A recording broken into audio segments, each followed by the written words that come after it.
Please subscribe to the channel to help us reach our goal of 1,000 subscribers. The evening had started like any other. Isabel and I had gone out for dinner, a quiet, romantic night, just the two of us. We'd been dating for 6 months, and every moment with her felt perfect. She had this laugh, a bright, melodic sound that could chase away any darkness. We were walking home, hand in hand, talking about our plans for the future, when it happened. When everything changed. It came out of nowhere. A blur of motion, a dark figure that lunged at us from the shadows of a narrow alleyway. I barely had time to react, to push Isabel behind me, before the figure was upon us. It was a man, but different. His eyes glowed with an unnatural red light, and his face was contorted in a snarl, revealing elongated, pointed teeth. He was strong, incredibly strong, throwing me aside like a ragdoll. I hit the ground hard, my head slamming against the brick wall, stars exploding behind my eyes. I struggled to get up, my vision blurry, my head throbbing. I could hear Isabel screaming, a terrified, desperate sound that cut through the night. I saw the figure, the man, hunched over her. His teeth at her neck. I scrambled for something, anything, to use as a weapon. My hand closed around a broken piece of wood, a splintered stake from a discarded pallet. It wasn't much, but it was all I had. Fueled by adrenaline and a desperate primal fear, I charged at the figure, screaming a wordless cry. I drove the stake forward with all my strength, aiming for his back. The wood connected with a sickening thud, sinking deep into his flesh. The figure let out a howl, a sound of pain and rage, and turned to face me. His eyes, those burning red eyes, locked onto mine, filled with a hatred that chilled me to the bone. But the stake, it had done its work. The figure began to convulse, his body spasming uncontrollably. A dark, oily substance, a thick liquid red, began to seep from the wound, staining his clothes and the ground around him. He stumbled backward, his movements jerky and unnatural, and then, with a final, agonizing groan, he collapsed. He didn't move. He was gone. Eliminated. I rushed to Isabel, my heart pounding in my chest. She was lying on the ground, her eyes wide with terror, her hand clutching at her neck. There were 2 small puncture wounds on her skin, surrounded by a spreading redness. She was breathing, but shallowly, her face pale and drawn. I knelt beside her, gently taking her hand. "Isabel," I whispered, my voice trembling. "Are you okay?" She looked at me, her eyes filled with a mixture of fear and something else, something I couldn't quite place. "Ethan," she whispered, her voice weak. I don't feel right. I knew I had to get her home, to get her help." I carefully lifted her into my arms, her body feeling strangely light, almost fragile. I carried her back to my house, my mind racing, trying to make sense of what had just happened. What was that thing? What had it done to Isabel? I laid her down on the sofa in the living room, grabbing a blanket to cover her shivering form. I cleaned the wounds on her neck, my hands shaking. She was so pale, so still. I sat beside her, watching her, waiting for her to wake up, waiting for her to be herself again. Hours passed. The sun began to rise, casting a pale gray light through the windows. Isabel still hadn't stirred. I was exhausted, emotionally, and physically drained, but I couldn't sleep. I couldn't leave her side. As I watched her, I started to notice changes. Subtle changes at first. Her skin seemed paler, almost translucent. Her breathing was shallow, almost imperceptible, and there was something different about her eyes. Even closed, they seemed to glow, with a faint reddish light. Fear, a cold, creeping fear, began to grip me. What was happening to her? Was it connected to the attack? To the thing that had attacked us? Finally, as the morning light filled the room, Isabel's eyes fluttered open. I leaned forward, relief flooding through me. "Isabel?" I said, my voice hoarse. "Are you okay?" She looked at me, and for a moment, I saw the Isabel I knew, the Isabel I loved. But then, something shifted. Something changed. Her eyes, they weren't the same. They were red. A deep crimson red, like the eyes of the creature that had attacked us. A slow smile spread across her lips, a smile that didn't reach her eyes, a smile that sent a shiver of dread down my spine. "I'm different, Ethan," she whispered, her voice a soft, husky murmur. "So different." The smile widened, revealing a hint of teeth that seemed just a little too long, a little too sharp. The shadow of the alleyway, the shadow of the attack, seemed to have followed us home, settling not just in the room, but within Isabel herself. And I knew, with a sickening certainty, that our lives would never be the same again. The quiet night, the romantic dinner, the future we planned. It was all gone, replaced by a chilling uncertainty, a looming darkness that had just begun to whisper. The days that followed were a blur of anxiety and desperate hope. Isabel remained at my house, mostly confined to the basement, away from the sunlight. It wasn't a conscious decision, not at first. She just gravitated there. The lower light seemed to soothe her while the sun caused her discomfort, a visible unease that made my heart ache. I tried to keep things as normal as possible, bringing her meals, talking to her, reading to her, anything to hold on to the remnants of our life before the attack. But normal was a distant memory. Isabel was changing, and the changes were becoming more pronounced. Her skin grew increasingly pale, taking on an almost ethereal quality. She rarely ate, pushing the food around on her plate, her appetite seemingly gone. And her eyes, those unsettling red eyes, they seemed to watch me with a new intensity, a strange mixture of longing and something else. Something I couldn't quite define, but that filled me with a growing unease. I spent hours online, researching, desperately searching for answers. I scoured obscure websites, delved into ancient folklore, anything that might shed light on what was happening to Isabel. I stumbled upon tales of vampirism, of creatures of the night that fed on the life force of the living. It seemed absurd, fantastical, the stuff of horror movies, not reality. But the more I read, the more the descriptions mirrored Isabel's condition. The aversion to sunlight, the pallor, the strange, almost predatory gaze. Driven by a desperate need for help, I contacted Dr. Harold Smith, a local physician known for his open-mindedness and his interest in unconventional cases. I didn't tell him everything, of course.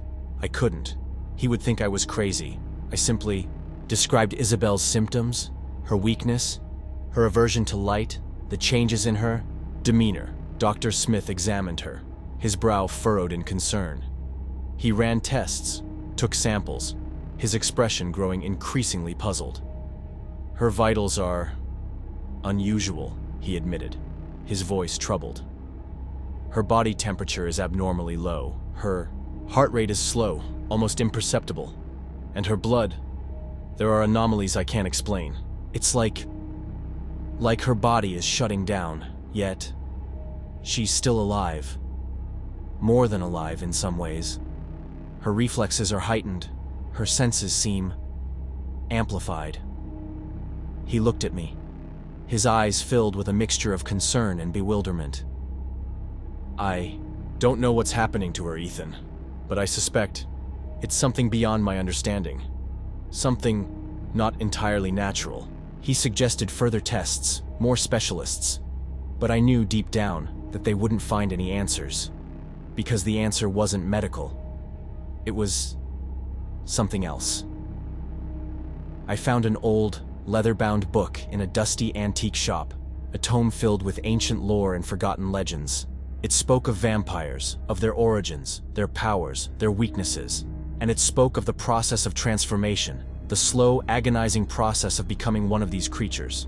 The book described a turning, a period of transition where the victim teetered between life and something else. A period where the influence of the one who inflicted the liquid red transfer could still exert a powerful hold. The book mentioned a possible, though unlikely, cure, eliminating the one responsible for the transformation. But Victor, the creature that had attacked Isabel, I had already eliminated him. It was supposed to be over, supposed to stop the change. But it hadn't. Isabel was still changing. Her personality was shifting too. The bright, cheerful Isabel I knew was fading, replaced by someone colder, more distant. She became withdrawn, spending hours in the darkened basement, lost in her own thoughts. Sometimes, I would catch her staring at me with an expression I couldn't decipher, a look that was both unsettling and sad. It was as if she were mourning the loss of herself, of the life she had known. One evening, I found her sitting in the darkness, staring at a blank wall. "Isabel?" I said softly. She turned to me, her red eyes glowing in the dim light. "I feel different, Ethan," she said, her voice a low, husky murmur. Like there's something inside me, something growing, something strong." She stood up, her movements fluid, almost graceful, and walked towards me. She reached out and touched my face, her fingers cold against my skin. I don't understand what's happening to me," she whispered. "But I'm scared." I held her close, trying to comfort her, trying to reassure her. But I was scared too. Scared of what she was becoming, scared of losing her completely. Later, that night, I woke to a strange sound, a soft, whispering sound, coming from the basement. I got out of bed, my heart pounding, and crept down the stairs. The basement door was slightly ajar, and a faint, flickering light emanated from within. Pushed the door open and stepped inside. Isabel was standing in the center of the room, her back to me. She was surrounded by shadows. Not ordinary shadows, but shadows that seemed to move, to writhe, to take on shapes. And in the midst of those shadows, I saw a faint, flickering image, a ghostly figure that resembled Victor, the creature I had eliminated. "Isabel," I whispered, my voice trembling. She turned to me, her red eyes glowing with an unnatural light, and behind her, the shadowy figure of Victor smiled. A cold, malicious smile that sent a chill of pure terror down my spine. Isabel then turned and walked through the back wall, like the wall was made of smoke. I was alone, and I was more afraid than ever. I stood there, frozen in place, staring at the spot where Isabel had vanished. The shadows were gone, the ghostly figure of Victor vanished. But the feeling of dread, the sense of impending doom, remained. Heard a sound, a faint, distant sound, coming from somewhere outside the house. It was Isabel's voice, calling my name. But it wasn't her voice. Not anymore. It was cold, hollow, devoid of any emotion. It was the voice of a stranger, a creature, a monster, and it was calling to me. The transformation was accelerating, and I was running out of time. The silent change had become a terrifying race against a darkness I didn't understand. A darkness that had claimed Isabel, and was now reaching for me. The sound of Isabel's voice, twisted and cold, calling my name from somewhere outside, spurred me into action. I knew I couldn't stay here. I had to find her, had to try to save her, or, at the very least, understand what was happening. The hope that I could reverse the transformation was dwindling, replaced by a gnawing dread, a fear that I was already too late. I grabbed a flashlight, my hand trembling, and stepped out into the night. The air was cold, a sharp contrast to the stifling atmosphere of the basement. I followed the sound of Isabel's voice, my heart pounding in my chest, my senses on high alert. The voice led me to the back of the house, to a small, enclosed garden. And there, standing in the center of the garden, bathed in the pale moonlight, was Isabel. She looked different, even more different than before. Her skin was almost translucent, her features sharper, more defined. Her red eyes glowed with an unnatural intensity, and her lips were curved in a slight, unsettling smile. She was beautiful, in a terrifying, otherworldly way. "Isabel," I said, my voice a hoarse whisper. She turned to me, her movements fluid, graceful, almost predatory. "Ethan," she said, her voice a soft, husky murmur. "You came. What's happening to you?" I asked, my voice trembling. What are you becoming?" She tilted her head, her red eyes studying me with a strange intensity. "I'm evolving," she said. "Becoming something more. Something powerful." She took a step towards me, and I instinctively recoiled. There was something wrong about her. Something deeply unsettling. It wasn't just her appearance. It was her aura, her presence. It felt cold, predatory, alien. "Don't be afraid, Ethan," she said, her voice a soothing whisper. "I won't harm you. Not yet. Not yet," I repeated, my voice filled with dread. "What does that mean?" She smiled, a slow, deliberate smile that sent a shiver down my spine. "It means I need you," she said. "I need you to understand, to accept." She reached out and touched my face, her fingers cold against my skin. I flinched, but I didn't pull away. I was mesmerized, trapped by her gaze, by the strange, unsettling power that emanated from her. "Come with me," she said, her voice a hypnotic whisper. "Let me show you." She led me towards the house, towards a large, ornate mirror that hung in the hallway. It was an antique mirror, with a heavy gilded frame, a mirror that had been in my family for generations. We stood before the mirror, our reflections staring back at us. I looked at my own reflection, my face pale and strained, my eyes filled with fear. And then, I looked at Isabel's reflection. It wasn't her. Not entirely. Her features were distorted, twisted, her red eyes burning with an unnatural light. And behind her, shimmering in the reflection, was a dark, shadowy figure. It was Victor, the creature I had eliminated. His presence was still there, lingering, a parasitic entity clinging to Isabel, feeding on her, controlling her. "Do you see, Ethan?" Isabel whispered, her voice a soft, sibilant hiss. He's a part of me now. We're connected." The shadowy figure of Victor reached out, its hand merging with Isabel's reflection, its form becoming more solid, more defined. And then, it spoke.